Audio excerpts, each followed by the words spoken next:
with me. Dream Team's all right. Oh, yeah. Now, there's been a heap happening in the off-season so far, so we thought we'd just check in and have a bit of a chat about it, Warren. Yeah, well, big thing at the moment is obviously the trades happening. It's the Gillette trade period at the moment, and a lot's happening. The free agency's blown it way out the window, but that's something that's probably where we're really looking. And free agency, the biggest one there would be Goddard. What do you reckon about that, Calvin? What's he going to do at Bombers?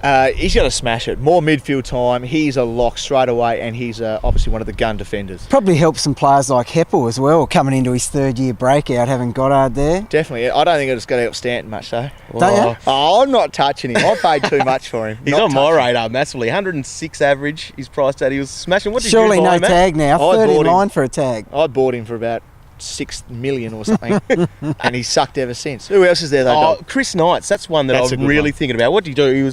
He averaged basically under 50 from his 5 games this year. Yep. So he's got to be on the radar for that reason in itself. If his body's right, surely there's a role there for him. Knighty used to be one of my boys. I used to lock him in every year. He could even be dual position this year. Between 07 and 09, here's some stats that I did. He averaged 85. Yeah, that's what I'm talking about. That's when he was playing for Destroy. Bang. Better coaching. He can do it. Yeah, all right. Shannon Burns. No way. You don't think so? He should be retired. He's old. 4 games, 43 average. So he's going to be cheap. He'll be way under 200 grand. I think he's actually only about 28. I thought he was 32 for about 3 years. He averaged 85 in 2009. Am I selling you yet? He's at Melbourne. Yeah, I'm interested. I'm interested. He's one to watch. Brent Maloney. What's he going to do up there? My Maloney. No. Nothing up there. I don't know. 86, 88, 81, 88 in the last 4 years, but this year he only averaged 60, so he's going to be I'm locking bargain. that. He'll average 90 for sure. He's in hell. But what does it mean for dudes like Rocky, do you reckon? More time as long as Rocky's in the midfield, he will average over 100. Are you back on him? Well, yeah, because he'll be dual position for sure, I reckon. Yeah, has to be. All right, now, so they're the big free agency ones. The normal trade ones that we've seen, Angus Monfils to Port, I'm not touching that. No way. I can't believe he's still in the AFL. Yeah, he is. It amazes me. It does. Tom Lee, now that's one to think about. No one really knows much about in a him. band or drummer? Tommy Lee from Model He's in a good movie too. No, that's a classic one. Thank you. That one there, he's gone to St Kilda now. He was on the Adelaide list, delisted, went to the Waffle, bulked up, smashed this year. So he's one to watch in the pre-season. Brian Lakes at Hawthorn. What's that going to mean? Well, Lakey, he's pushing, 31, 32, but Veteran. How can you resist someone with that sort of, DT He's a potential DT game, amongst people like Birchall and Suckling He will slut it that up. love switching play? Big time.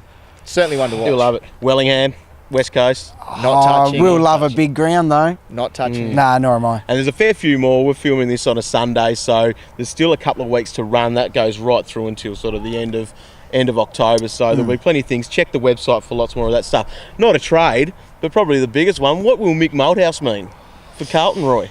Well, maybe for a few individuals like Bryce Gibbs. Yeah. You look at how the on-ballers from Collingwood over the past few years, the DT games Mick Malthouse brought to them. Surely that will reflect in Bryce Gibbs' average. It's going to have to. Yeah, fingers crossed. Now, Gillette are sponsoring the trade period, so they've put together this little thing. So check out this. It's a bit of a video. Barry Hall is the first one up, so check out the stuff from him. Pretty interesting stuff about how the trades, how he got traded from St Kilda to Sydney, and then Sydney to Bulldogs and all that sort of stuff. So interesting things to go through. So that's the Gillette trade period. So get amongst that. Okay, we're lucky enough to be here with AFL draft prospect Jesse Lonergan. Welcome to the show, Jesse. Thanks for having me, guys. Now, you've just recently competed in the Combine. Can you tell us a bit about that, what it's like and how you went?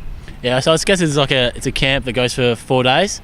You get nominated by AFL clubs and you're over there. So they're pretty long days. By the end of it, you're kind of exhausted, and once you wake up, you're kind of already looking forward to going back to bed. But it was a good experience talking to clubs and meeting new blokes. Yeah, it was not too bad. Yeah, sounds good. Now, I had a flick through your results and you're top 5 in a number of categories.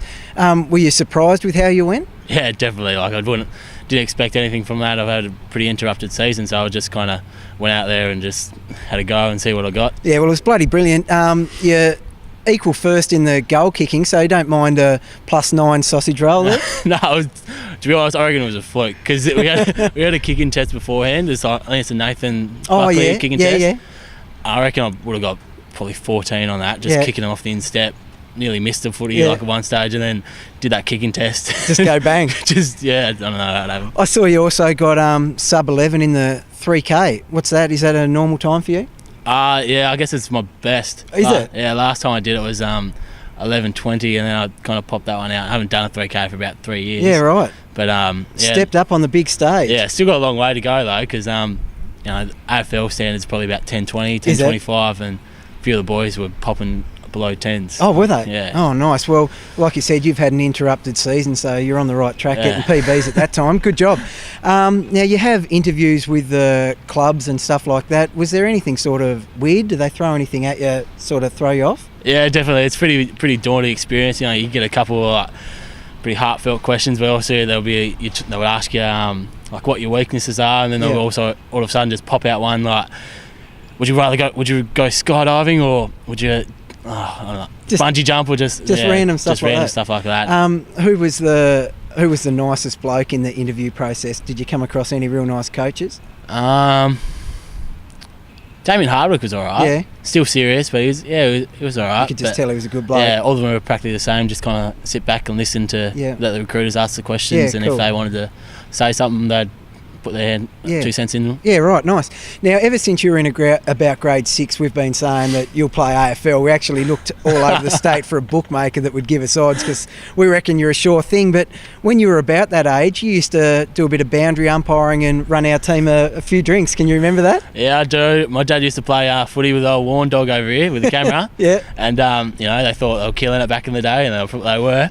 I just used to be the boundary umpire, just the annoying kid who got $10 for every game. And yeah, nice. Ate the sausage rolls. And Did you learn a bit getting to watch just how Warn Dog goes about it every weekend? Yeah, just his inspiration for the team, just his passion, and professionalism. His work rate through the midfield was just outstanding. It was. He could finish a goal too. Is that probably where you got that goal kicking? Yeah, left foot. It was amazing. His opposite left foot was just it was special. It was pretty special. Now, obviously, we're a bit biased, but in our opinion, you're one of the few draftees that are already AFL ready. Like, we reckon you could go and make an impact straight away for a team. How do you feel about having that sort of label? I guess it's not too bad, but there's a lot of expectation. But you got to, I guess, think to yourself. I've got a lot of weaknesses. I reckon I'll need to get before I even get to that standard, like my fitness, kicking, and just got to work hard and hopefully get to that. Get that standard. Well, that's a bloody good attitude. If any AFL coaches are out there watching now, Dream Team coaches would want to know who else is sort of ready-made to have an impact round one. Yep. Is there anyone you saw at the Combine that you think, they'll probably get early games? Probably Oliver Wines. Yep. He plays with Bendigo Pioneers. He'll probably go easily top 5, top 10 for sure. He's about 89 kilos, 88 kilos, 186 centimetres, strong built midfielder, good endurance. He's ready to go. Yeah, awesome. Now, I heard finally the AFL took our advice and went over to the States to have a look at some of the real freakishly good athletes. A few of them were welcomed down this year. Yeah. Did you get a chance to see how they went? Yeah, they were at the same camp we were. Oh, yeah? So, it was pretty interesting. You'd see these big American blokes just walking around. They had swagger all over them. I can imagine, yeah.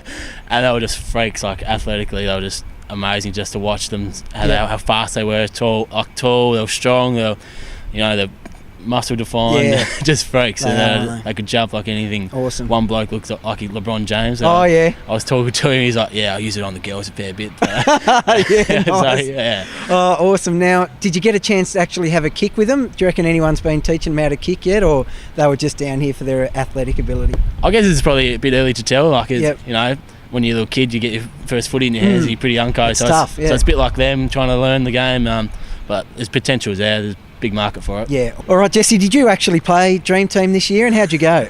I wouldn't say played. I guess I tried.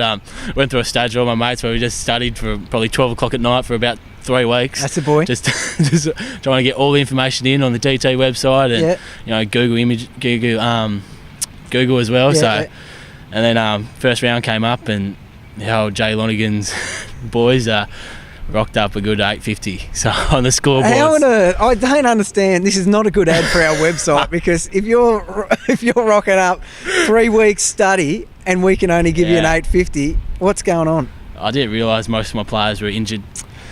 It's a rookie mistake, Jess. I I just put the good players I knew thought they would get the kicks, but you got to do better research than they, I reckon. As the positive teacher in me will say, well, you've got to start somewhere, mate. We can only improve from there, but really I don't know how much hope we've got. This year, Jesse will definitely be my first picked player because I reckon he's going to get picked up and I reckon he's going to get games. It'll be an absolute bargain, so good luck, Jess. Cheers for that. Thanks heaps for the interview, mate. Thanks for that, guys. Cheers.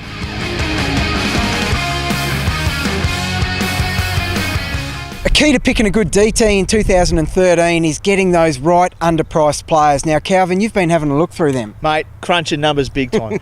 Matt Leuenberger. Yeah? Matt Leuenberger. Yeah. He will be the most selected ruck in 2013. Now, Why? He played 3 games this year, 64.99, got injured for his 7, so he's averaged only 57. He'll get a 30% discount. He'll average 90. 30%. Well, last year, 98. Oh, wow. So he's going to be at least, he'll be a mid-250 He type is just player. your ultimate. Another guy, Right. Mark Lacroix, could be dual position, so keep an eye on that. He didn't play at all this year. Yeah. So I'm guessing he's going to be priced at, well, his average of 86, but he'll get a 50% discount on top of that. So nice. he's another guy to look at. Luke Ball, same sort of situation as Leuenberger. Played 3 games this year, 110, 86, injured himself for a 26. So he's averaged 74. He will be discounted. Averaged 96 the year before. Right, Whoa. that's here's massive another one. value. And my other guy here, Andrew Embley. Yeah, he's old. Turns 31 next year. Veteran. Okay, he's got to turn a lot of people off. He played 6 home and away games this year to only average 57. Yeah. Got a lot of subs in that. He will receive only a 10% discount on that. But in previous years leading up to this one, he averaged 94 and 92. Had a great final I'll series tell you too. what he did in the final. Oh, thanks. In round Massive. 23, he had 94. In the elimination final, 121. And in the semi, 93. Oh, wow. So absolutely came home smashing. Now, on your screen now is a few other names that are also worth looking at. Brent Prismal, Yep. Robbie Gray, Brent McCaffer, Daniel Menzel, and the big Nathan Bock. So Bock. there are other guys who are be going to back receive... destroyed. Bocky. Yeah, get him back. We've had a love-hate relationship. All those guys are getting discounted next year, and definitely guys to keep on your radar over the pre-season. Oh, nice. Done? All right. There's going to be big changes in 2013 for DTs. Now, Warnie broke his restraining order down at Virtual Sports and he snuck in for a bit of a look. Warndo, what can you tell us? Oh, I couldn't see much because I actually had the windows boarded up, so I couldn't actually even see through I there. don't blame him. What Security I'm hearing is that there'll be a bit of a change for the multi-buy rounds to make it a bit easier for us to get through that. And thank God. Yeah, that was tough because it's going to be the same in 2013 as it was this year. So the Virtual Sports are going to look at a bit of a thing there. A few other little changes I'm hearing as well. I couldn't actually understand what they were talking about, but they could be very, very big things. But, Awesome. So Big but exciting.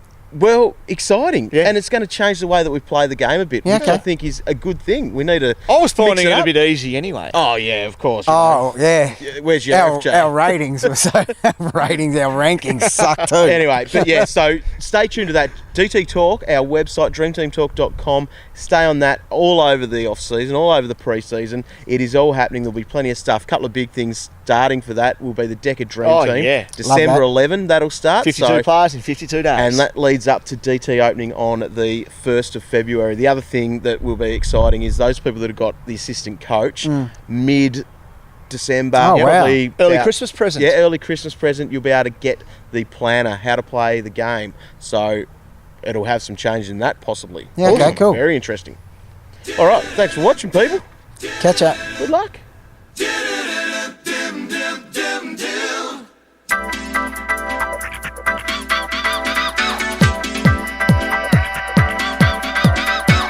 Check it from me one time.